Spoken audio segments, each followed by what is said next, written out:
Okay, so how do I start this? Okay, I guess well, it's time for a buck review. Hey, everybody, it's time for a buck review. Well, it's time for a buck review. Alright, one of those is probably perfect. Now, today's video essay, as I have described in a prior sentence, is for Buck's newest update to the 110 and the 112 line.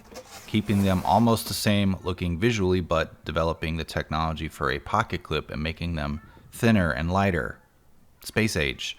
For the soft millennials out there and the Zoomers who have never done a day of work in their life. I hope this makes them happy with their cats and their litter boxes. As you may know, I did a couple of Buck videos in the years past. There was one where I played a video game. It didn't look like I respected it very much. I was playing a Switch. Now, the 110 and 119 are two of my biggest videos on the channel. And unfortunately, some of the top reviews on Google when you search for them. I don't like having my name out there. I'm one of those YouTubers that likes a little bit of anonymity. One of the things, though, I enjoy about YouTube is when my videos find their intended audience.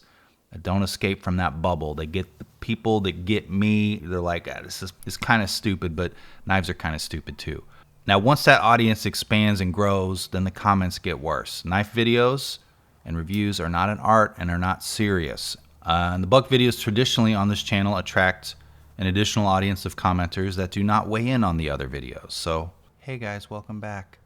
Now, well, I did a Buck 110 review in the past. I guess I sold that one, and I probably shouldn't have. Probably should sell more knives. It's one of those knives a channel should have as a reference. I mean, I remember it pretty well, but maybe that ain't good enough. What some people don't like is that I don't appreciate it like they do. And I didn't have a 110 given to me by my grandpa, my aunt, my Busch Light drinking uncle. I didn't steal it from a stepdad's toolbox. It wasn't there when I was a kid. I have one knife from when I was a kid.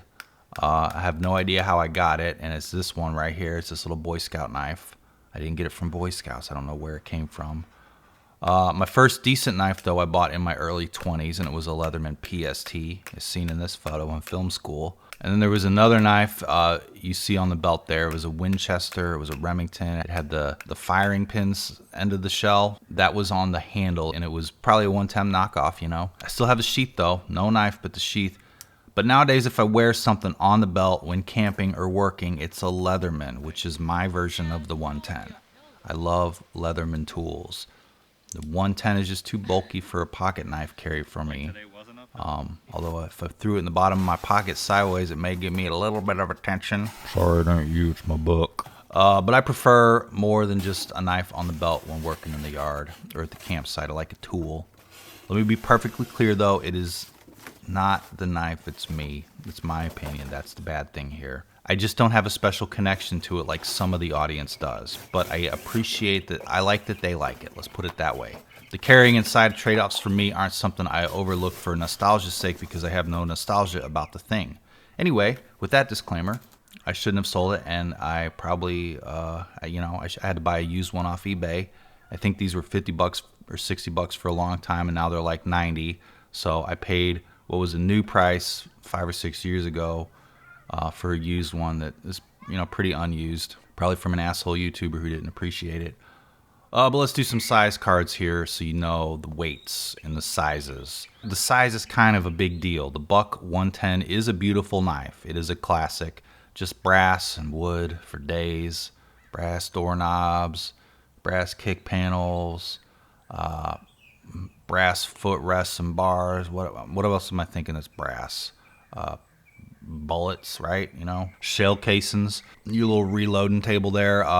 But like in the double wide I grew up in, there was a lot of plastic brass. Actually, it's not even like gold. Brass is supposed to look like gold, but this is like plastic covered brass accents because brass was too expensive in the double wides. Gold accents on the ceiling fans and the cabinet knobs.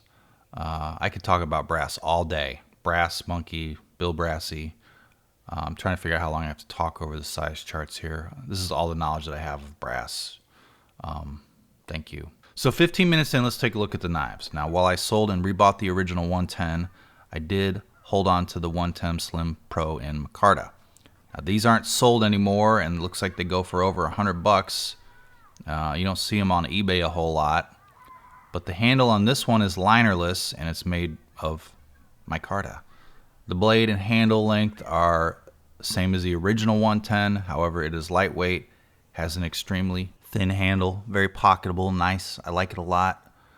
It's not as nice looking as the original 110, but it maintains its spirit and is pocketable. Again, remember, pocketability is the main reason I'm not really in love with the original 110. While sometimes I can be just a belt knife guy, I'm not in those situations often, and it's always a larger fixed blade, kukri, or Leatherman. One thing, though, that is awesome about the original 110 is the handle feel.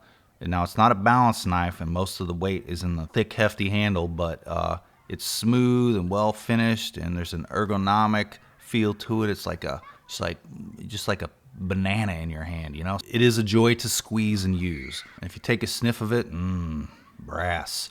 Like the smell of getting punched in the mouth. But what if they combined the thinness in the pocket of the 110 Slim Pro and made it look like the original 110? So the washed masses might look at it with non-knife guy eyes and go, oh, look, an old guy's knife. You told them a story about how your grandfather gave it to you, and they believe you. They didn't know it was a new knife.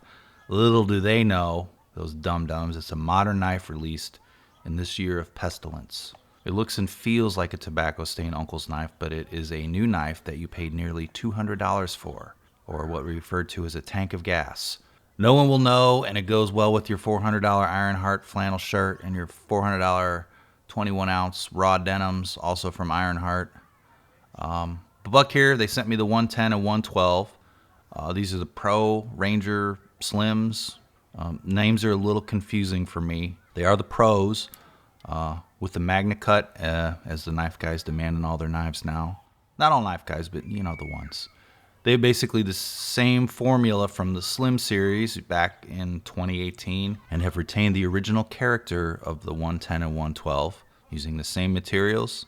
Gave it a nice pocket clip, slimmed it down to the handle size of the linerless Slim Pros and the Selects that they did a couple years back. But for the love of all holy, with brimmed hats and wool clothing, they kept the brass.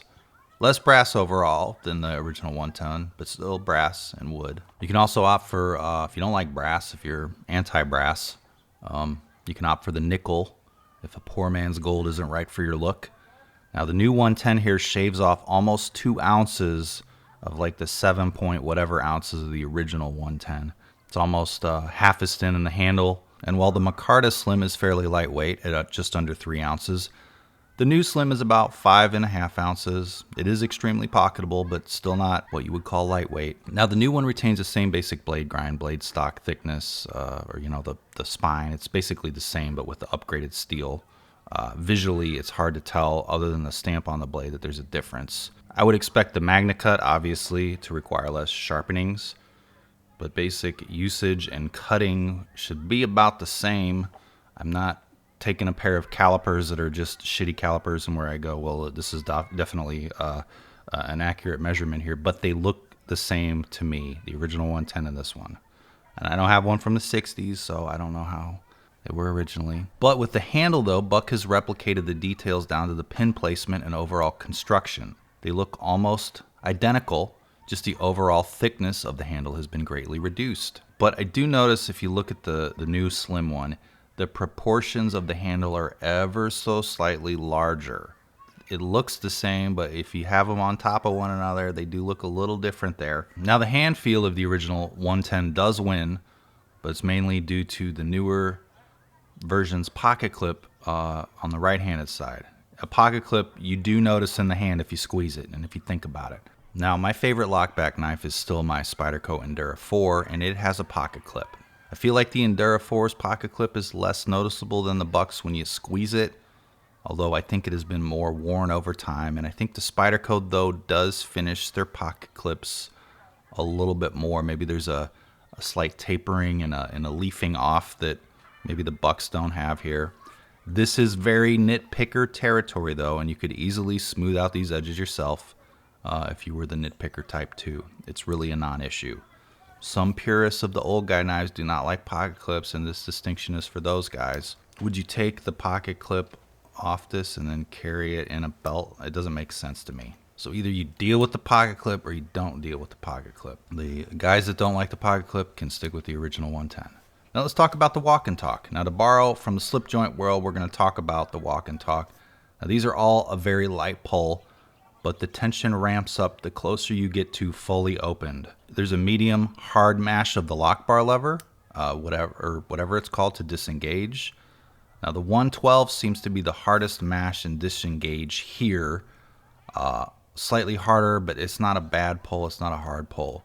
Don't get me wrong, these are very light pulls, and the recent release of the stump lifter really gives me no room to criticize. Just saying. But the original 110 is on par with the pull and the tension near the lockup of the 112 Slim. The 110 Slim seems a little less. But both of the Slim 110s with the click here are the easiest to open and disengage. This could be variation from knife to knife or a trend overall, and you need to compare several videos to make a determination, but really who cares, you know? I have no real opinion on it, really, if it's good or if it's bad. I'm just trying to give you the differences. There's nothing wrong with any of these, and if it bothers you, suck it up. Size comparisons. Let's see if you were unfamiliar with the 110. Here is a Spyderco Paramilitary 2, which closely matches the 110 Slim size. Forehead veins are popping somewhere. Spyderco and a buck. You have a fun compression lock here in G10, and also Magna Cut for the younger folk. Isn't that a hoot? And then the Para 3, which is more in line with the 112, both in high-end steel, cheaper than the Spydercos. Nowadays, you're like, why would I pay more for a lockback? They're inconvenient. Well, it's like records, right? We all pay more for records than we did CDs, and we like those. There's a little more tactileness to that. Now against the Stumpfish, let's tone it down with the Micarta version. Familiar with this one, aren't you? You bought one. If you aren't, welcome to the channel for the first time. Both versions, just so you can see here. Here are the 3 versions of the 110 that I have. And each one of their relative thickness. The Micarta Slim, the New Pro, are about the same thickness. The Micarta would be over 2 ounces lighter, though, as I have mentioned prior. They take up the same overall room in the pocket, less weight, if you wear lighter, thinner slacks. That about does it. I made sure to make this video as tedious as possible. I'm sure it won't be the longest or the worst 110 video out there, but I tried my best to make it one of them. I love the new takes on these and seeing how I like slip joints, and we have a 110 that looks like an old guy knife, but carries in the pocket. It's a larger knife. It's pocketable. I like it. Can't wait to see some scratched and tarnished bolsters. Now, if you like this video, subscribe, comment, like, follow me on Instagram. Say hi to the patrons. Thanks to all the regular viewers who have made the Stumpfish and Stump Lifter possible, and small successes. I think that about does it. Thanks for watching, everybody.